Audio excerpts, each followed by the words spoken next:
Hello there, Sev here from Motorhome Dealer Group, and welcome to this video guide on this control panel you see here in front of me. In this video, I'm going to show you how to operate the control panel, how to use its basic functions, and how to interpret the information it tells us. And hopefully by the end of the video, you'll have a good idea of how to use this control panel in your leisure vehicle. This video is not going to be covering any troubleshooting or problem solving. And if you are experiencing issues with your control panel, then please consult your instruction manuals or seek the help of a technical professional.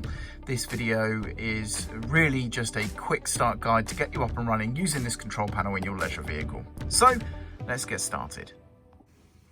So first things first, the layout of the control panel features a screen here. As you can see, we have an up and a down arrow here. We also then have a rotary encoder here that we can turn. That also has a push button in the center. Now, the rotary encoder, as you can see, once we start playing with it, is going to turn the backlight of the control panel on and start interacting with things. But I want to draw your attention to the main screen here. First of all, if we're plugged into mains electricity in our leisure vehicle, we should see a plug symbol here to indicate that. The voltage for the leisure battery is shown just here, and an indication of its charge level is here.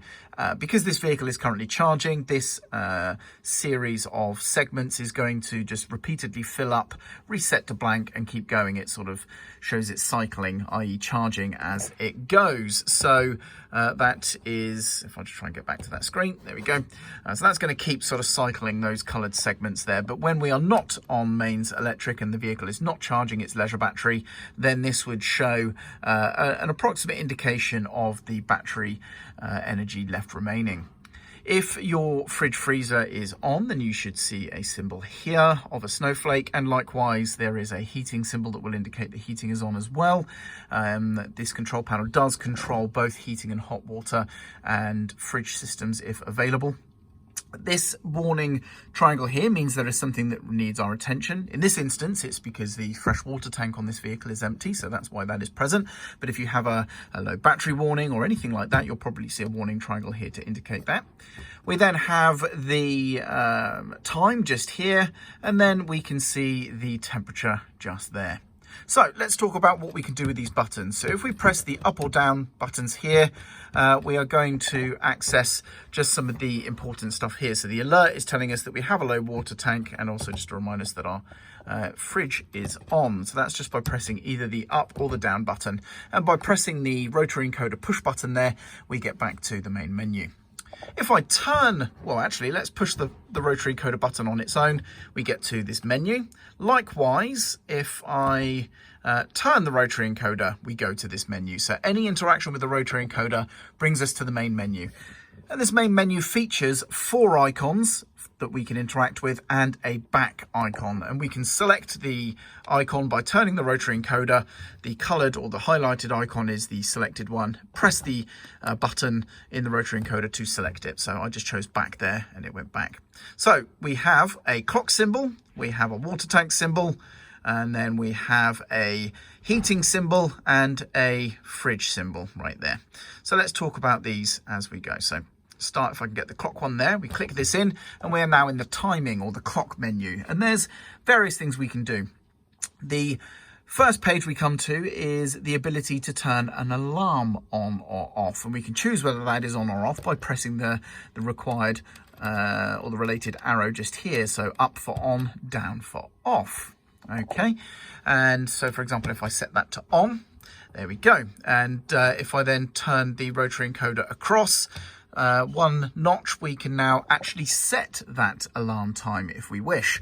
And the way this is done is by, it's a not very intuitive way. Normally you would obviously select the hours, confirm it, select minutes on most clock changing systems on different control panels and devices you've used over the years. This one's different. You just simply press and hold the up or the down button, and as you can see, it's going to start cycling, but it actually cycles quicker and quicker. So if I wanted the alarm to go off at 3 o'clock in the afternoon, for example, I just simply press and hold this down. As you can see, it's cycling quicker and quicker and quicker, you know, larger and larger intervals until eventually we get close to 3 o'clock. Now I'm going to hold down, so it initially cycles the minutes, but that's going to get quicker and quicker until I can get closer to 3 o'clock.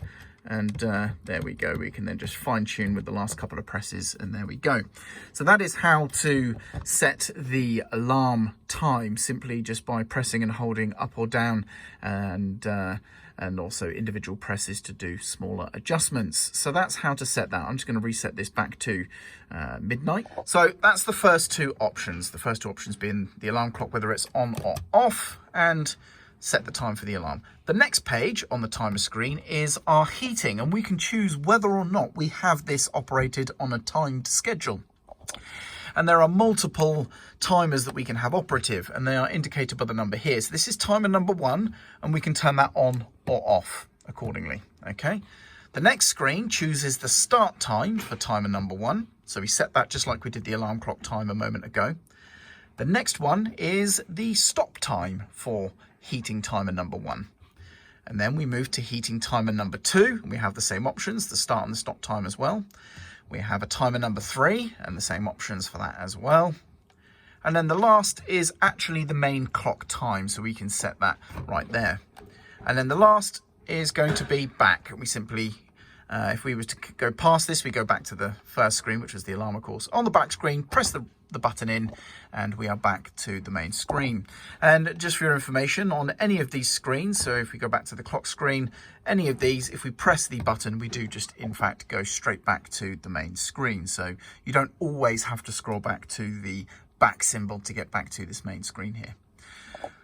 So that is the clock or the timing menu. Let's now go to the water tanks, click the button in, and we have our water tanks. So we have our fresh water tank and our wastewater tank levels. They will indicate similarly to this, where you see different amounts of bars or segments inside the water tank to indicate its approximate level.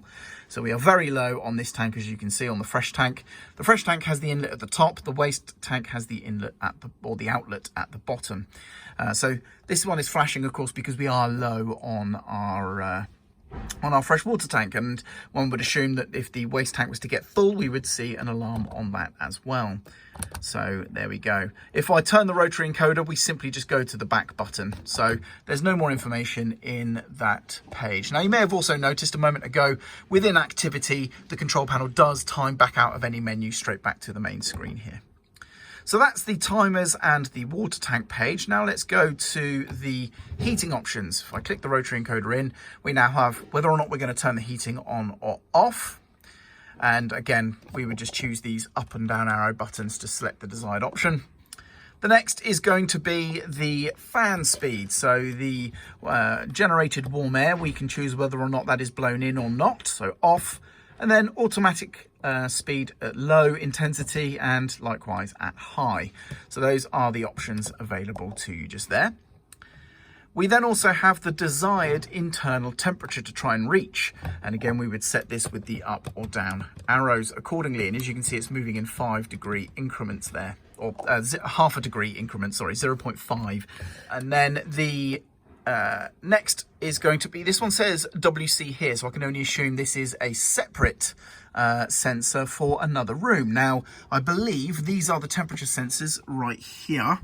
So there's one here, and there is in this vehicle. If we go over here, you can see we have a temperature sensor just up there as well. So you would assume that there are two separate sensors, and this is where we can set the individual temperatures for those two rooms. So we have the main internal temperature as read by this sensor here on the internal setting, and then the water closet or the toilet in this instance being the other sensor we just saw. So you may have multiple of these, you may only have one, but that is where you would set the temperatures that you require there.